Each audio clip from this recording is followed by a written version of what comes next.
Қайырлы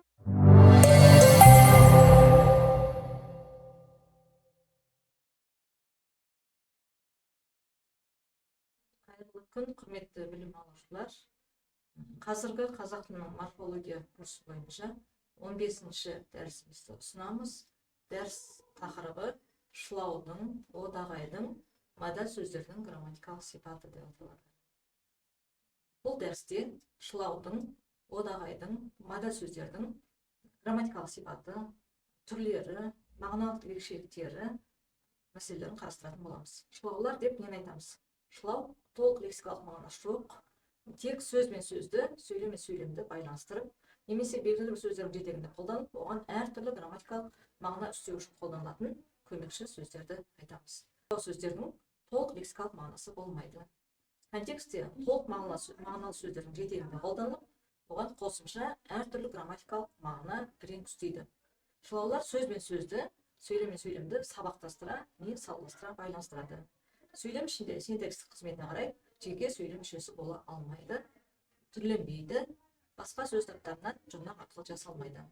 Олар лексикалық мағынасын айырылу негізінде қалыптасқан көмекші сөздер тобына кіреді. Шылаудың үш түрі бар: жалғаулық, септеулік және демеуліктер. Жалғаулықтар деп лексикалық мағынасы жоқ, сөз бен сөзді, сөйлем мен сөйлемді әртүрлі ыңғайда салғастыра байланыстыратын сөздерді айтамыз. Мысалға, құлақтан кіріп бойдалар, жақсы ән мен тәтті күй дегенде, ән мен күй деген екі сөздің арасын байланыстыру үшін мен деген шылау қолданылған. Септеуліктер деп сөз бен сөзді, сөйлем мен сөйлемді бірінің екіншісіне бағындыра, яғни сабақтастыра байланыстырып, өзінің алдында тұрған толық мағыналы сөздердің қандай да бір тұлғада тұруын талап етіп, әртүрлі грамматикалық, яғни мезгілдік, мекендік, мақсаттық қатынастарды білдіретін сөздерді айтамыз. Септеуліктер қандай сөздермен тіркесіп қолданылады? Біріншіден, бар септіктегі сөзбен тіркесетін септеуліктер. Олар дейін, шейін, таман, қарай, салым, жуық, тарта, таяу дегендер. Шығыс септікпен тіркесетін септеуліктер кейін, соң, гөрі, бері, бұрын, әрі, бетер. Көмекте септіктегі сөзбен тіркесетін септеуліктер бірге, қарай, қабат, қатар деген секілді септеуліктер. Демеуліктер. Өз шылауында тұрған сөздерге әртүрлі грамматикалық мағына, реңк үстейтін сөздер. Олар өзі қатысты сөздерге, я сөйлемге сұраулық, шекті, нақтылық, күшейту, тежеу, болжалдық, күмән сияқты грамматикалық мағыналар үстейді. Оның түрлері, яғни семантикалық топтары: сұраулық демеуліктер, ме, бе, па, пе демеулігі, күшейтпелі демеуліктер, ақ, ай, ал, әсіресе, де, тате, шектік мән беретін демеуліктер, ғана, тек, ақ дегендер. Болжалдық демеуліктер, міс, ау дегендер. Болымсыздық немесе қарсы мәнді салыстыру мағынасын беретін демеуліктер, түгіл, тұрсын, тұрмақ деген секілділер. Нақтылау мәнді демеуліктер қой, т демеуліктер болатын болса, қомсыну мәнін екеш демеулігі береді. Келесі сөз табы одағайлар. Одағай сөз табына жататын сөздер адамның көңіл күйін, сезімі білдіру мақсатымен, сонымен қатар басқа біреуге бұйыру, ишара білдіру, немесе малды, үй хайуандарын шақыру, айдау, қорғау мақсатында қолданылатын сөздер. Соған байланысты мектеп грамматикаларында, оқулықтарында одағайдың үш түрін көрсетеді: көңіл күй одағайы, шақыру одағайы және жекіру одағайы. Ал ғылыми грамматикаларда бұлар басқаша топтастырылады. Көңіл күй одағайлары, императивті одағайлар, оған жаңағы шақыру, жекіру одағайлар кірсе, бұлардан бөлек тұрмыс салт одағайы деген одағайдың түрі кездеседі. Көңіл күй одағайлары жағымды көңіл күйді білдіретін одағайлар және жағымсыз көңіл күйді білдіретін одағайлар деп жіктеледі. Ал енді кейбір одағайларымыз әрі жағымды, әрі жағымсыз эмоцияны білдіре алады, ол контекстке байланысты. Императивтік немесе ишара одағайлары біріншіден адамға бағышталып айтылатын одағайлар.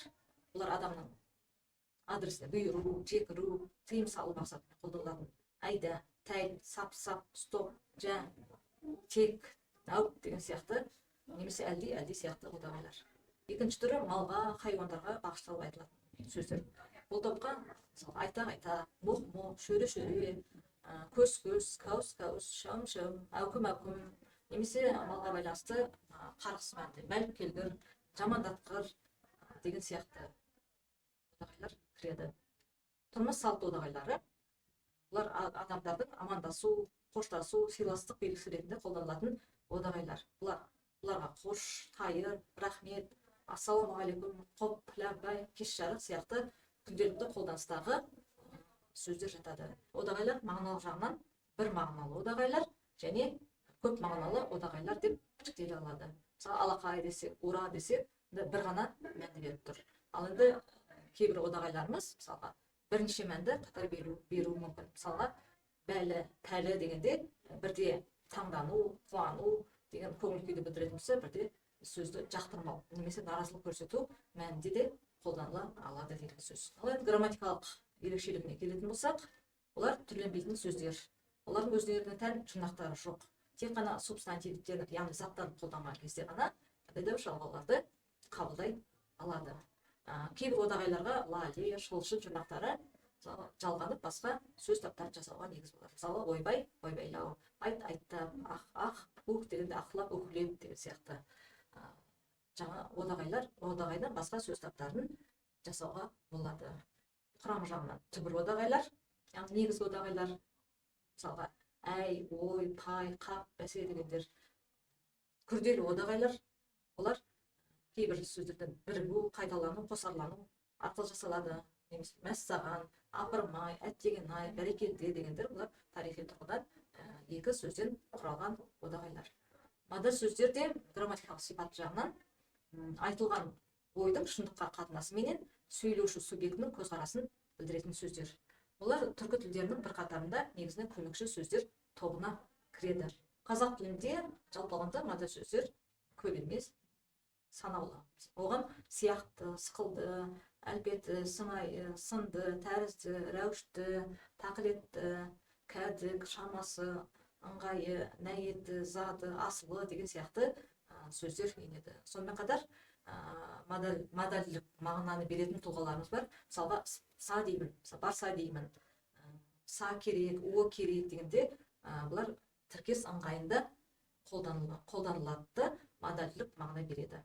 Модаль сөздер болжал мәнін береді. Мысалға, мүмкін, шығар, сыңайы, әлпеті, қисыны, тәрізді дегендер болжалдық мағына беретін болса, кейбір сөздеріміз міндеттілік мағына береді. Мысалы, қажет, тиіс, ләзім секілдер. Немесе бару керек, бару тиіс, бармаққа керек дегендерде міндеттілік мағына бар. Модаль сөздердің сөйлемді қолдану ерекшелігіне келетін болсақ, біріншіден тек қана синтекстік қыстырма мүше ретінде қолданылатын модаль сөздер. Әлпеті, шамасы, тәрізі, сиқы, асылы деген сияқтылар қыстырма сөз ретінде қолданылады. Бұлар тұтас сөйлем мазмұнына қатысты модаль сөздер болып табылады. Екіншіден, үнемі тек баяндауыштықшылауында көмекші мүше ретінде қолданылатын модаль сөздеріміз бар. Мысалға, бару керек, баруға тиіс, барса екен, бару ықтимал дегендерде. Немесе барарға, айтарға білем деген сияқты сөздің қосылу арқылы етістің құрамында кездеседі. Ал енді кейбір модаль сөздеріміз ылғи да қыстырма сөз ретінде қолданылады. Мысалға, мүмкін деген модаль сөзіміз мүмкіндік модальділігін беріп, ылғи да қыстырма сөз ретінде қолданылады. Мен шұғылау сөздер, одағайлар, модаль сөздердің әрқайсының өзіне тән грамматикалық ерекшеліктері, семантикасы бар сөз таптары болып табылады. Бұл сөз таптары туралы қосымша деректерді алдарыңыздағы әдебиеттерден қарап біле аласыздар. Дәрісіміз аяқталды. Тыңдағандарыңызға рахмет. Аман сау болыңыздар.